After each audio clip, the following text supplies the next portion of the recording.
guys, it's me, Beau back once again with another movie review. In today's video, I'm going to be taking a closer look at the Australian cult classic Chopper from the year 2000. Before we get into it, guys, if you haven't already, please consider subscribing to the channel. All the support from you guys is greatly appreciated. So, Chopper, directed by Andrew Dominik, was a movie based on the real-life Australian criminal Mark Brandon Chopper Read. The character was portrayed by actor Eric Bana in his first big screen appearance. The actor, who was 31 at the time, fully committed to the part, purposely gaining weight to emulate the size of the real-life Chopper Read. The film itself delved into the dark and violent criminal underworld of Melbourne, Australia, showing how Chopper became such a notorious figure. I saw this movie many years ago in the early 2000s. At the time, DVDs were a new thing, and my dad was building up his own DVD collection. I remember randomly one day seeing the Chopper DVD on his shelf, and immediately I was intrigued with the cover art. On the front, you had actor Eric Bana tatted up, guns out, posing as Chopper Read. I mean, man, he was built, he looked very menacing. So yeah, I just remember looking at the cover and thinking, yes, I have to watch this. And yeah, pretty soon after that, I did. And I just remember being totally enthralled by the whole film. Another reason actually for my interest was due to the fact that Eric Bana was being cast in Ang Lee's new Hulk movie. At the time, there was a lot of hype surrounding the movie coming out. I mean, after all, it was the very first time the Incredible Hulk was gonna have his first feature film. Me and all my friends were completely hyped about it, and we were completely unaware of the time that the movie would feature an all-new CGI Hulk. So naively, I assumed that Bana would be painted green and be doing all the Lou Ferrigno parts, given his size and stature in Chopper. Looking back, that was, very naive of me, but I was only a kid. So the film had this non-linear narrative structure that I found quite interesting. As an audience, you're piecing all the information together, and over the course of the film, you're slowly building up this idea of who Chopper really was. And so with this non-linear approach, the film began in 1991, the year I was born, with Chopper back in prison serving time for maliciously wounding a friend, Neville Bartos.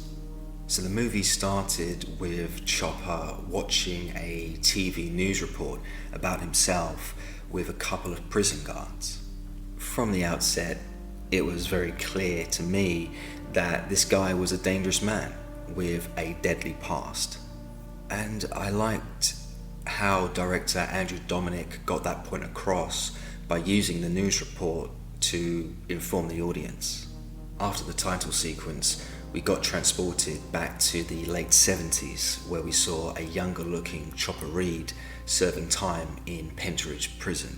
Now, this whole sequence really showcased Chopper's brutality. A fellow inmate called Keefe George was one of Chopper's main enemies inside.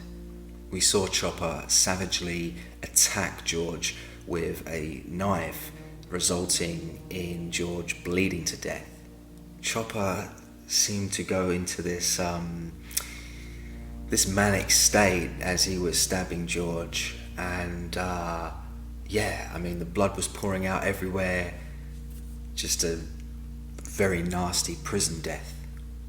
And interestingly, Chopper's demeanor soon changed from anger to regret, leading me to think that the character clearly had some serious psychological issues going on. to snap like that so quickly from one extreme to another was really unnerving to watch. Anyways, the brutal death of Keefe George only led to more hostility towards Chopper, which in turn led him to get attacked by his so-called friend Jimmy, played by actor Simon Linden. The whole scene where Chopper was getting stabbed, that was really disturbing to watch. And the reason for that was because you had this guy Jimmy, stabbing Chopper multiple times, da, da, da, da. Yet, unlike most people, Chopper's reaction was quiet and subdued, as if the stab wounds were secondary to Jimmy's betrayal. The fact that in that moment he was so calm and cold to the situation once again made me think about Chopper's mental state. The reaction was telling and brilliantly executed by Eric Bana. There's a moment where we saw Chopper remove his coat and we saw all the stab wounds, all the blood just, pouring out. Let me tell you, this film does not shy away from its portrayal of prison violence. Upon its release here in the UK, this movie received an 18 certificate, and it was certainly well earned. Chopper survived Jimmy's attack, but the game was up. Chopper became public enemy number one. He was the main target in prison, a sitting duck with zero friends to back him up. And with Chopper having no luck negotiating a different prison, he took drastic measures by allowing a fellow inmate to saw off the top of his ears. The whole point being that Reed would claim insanity and be moved to a mental health wing away from Jimmy and any other potential threats. I found that quite ironic because, with all things considered, Chopper was actually crazy, mentally unstable, and from the looks of it, not on any kind of medication. He was a violent man that needed to be locked away for the crimes that he committed, and he was imprisoned, but clearly there was some sort of personality disorder that he was experiencing, and I believe he used violence as some sort of coping mechanism. And Chopper wasn't even really that bothered about it. He was just like, get on with it. He was so determined to leave H-Wing by any means necessary, and if that meant self-mutilation, then so be it. The film then cuts to 1986, with Chopper finally out on the streets, a free man. Now this part, the 1980s segment, was my personal favourite. Unlike the previous scenes in prison, Reed had now gained weight and facial hair. It was a pretty drastic transformation by actor Eric Bana. I love that first shot that we saw of Chopper walking the streets of Melbourne. The camera was zoomed in on Reed from a distance, and it all played out in slow motion. Chopper walking towards the screen. The Chopper theme by composer Mick Harvey subtly played along in the background, and it blended perfectly with the visual. Chopper returned to his girlfriend Tanya, played by actress Kate Bean. Their relationship was this wild, dysfunctional mess that only led to more unwanted drama. The relationship was strained at times, with Chopper becoming ever increasingly controlling and jealous.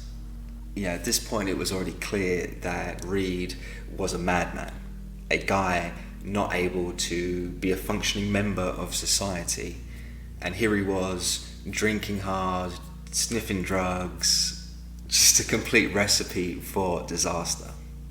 The paranoia slowly crept in for Chopper, who would ultimately end up beating Tanya and Tanya's mother during an argument at their house. Yet another hard scene to watch, but wonderfully executed by director Andrew Dominic.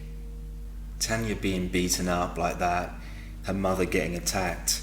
I mean, that whole scene beautifully summarized Chopper's character. Initially, he was told to leave by his girlfriend, which he did, but then he returned.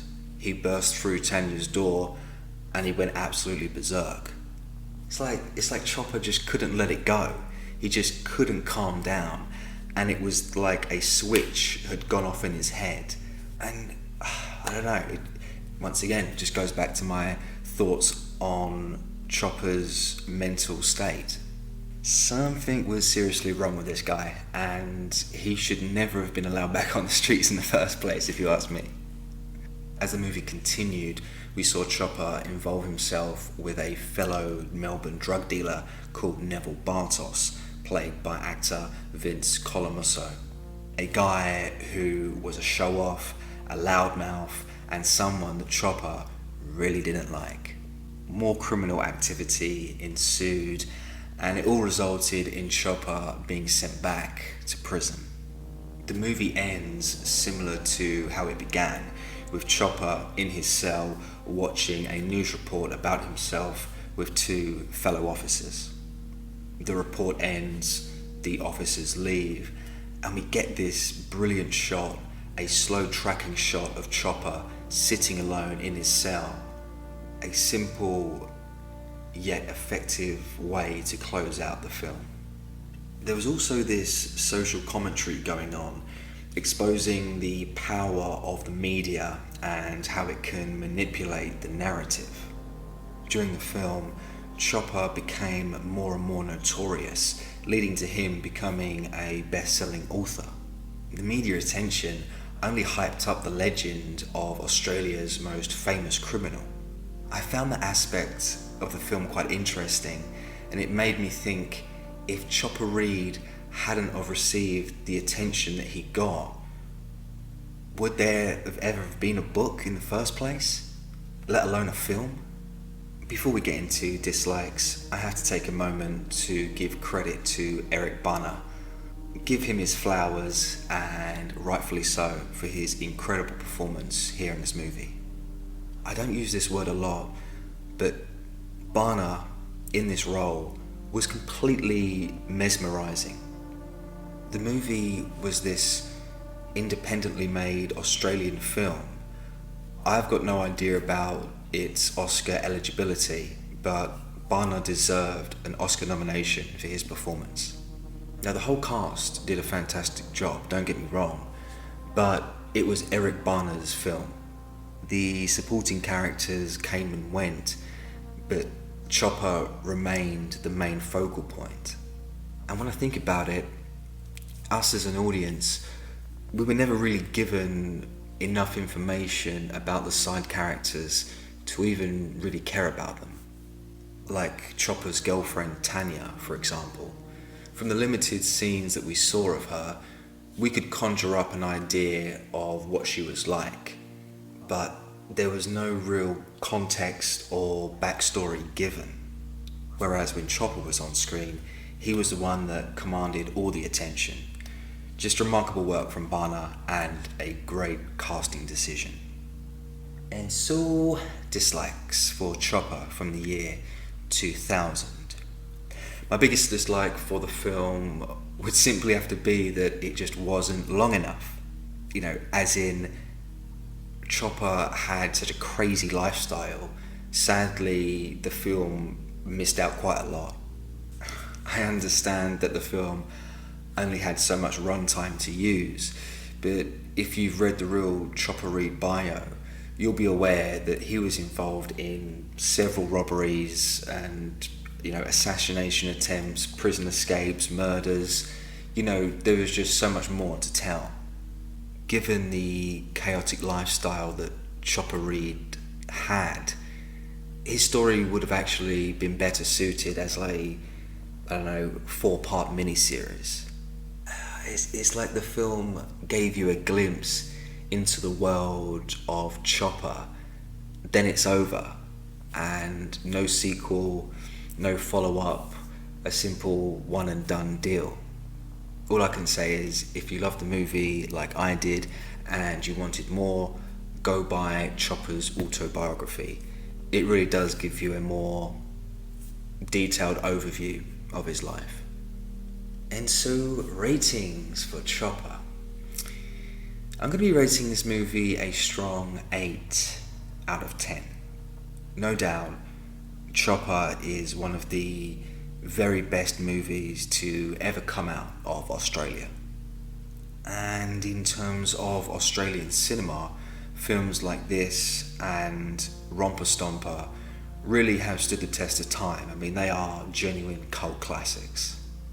I can rewatch those movies anytime and enjoy them thoroughly. Barner's performance was truly mesmerizing, capturing both the charisma and hostility the character had. I think he's a very talented actor, but sadly, I don't think he's delivered anything as good as he did in Chopper. Barner's best role, his best performance, and I think it will be the role that he'll be most remembered for. You know, the film had this unflinching approach to violence and offered this raw, unapologetic look at the life of a genuine real-life criminal. It was riveting as much as it was uncomfortable at times. But you know, all that said, that is a testament to director Andrew Dominik, who also wrote the film's screenplay. Overall, Chopper is a compelling and haunting film that leaves a lasting impression on its audience. I strongly suggest to anyone that hasn't seen the film, go out and see it. You'll not be disappointed, but please be aware, there is a lot of blood, it is violent, and if you are squeamish, you might not like it. Anyways, that was all from me today, guys, in this review. I hope you've enjoyed it. Don't forget to subscribe, obviously it goes a long way to help me grow the channel. And I'll be back real soon with more cult movie reviews. Take care, guys. Bye-bye.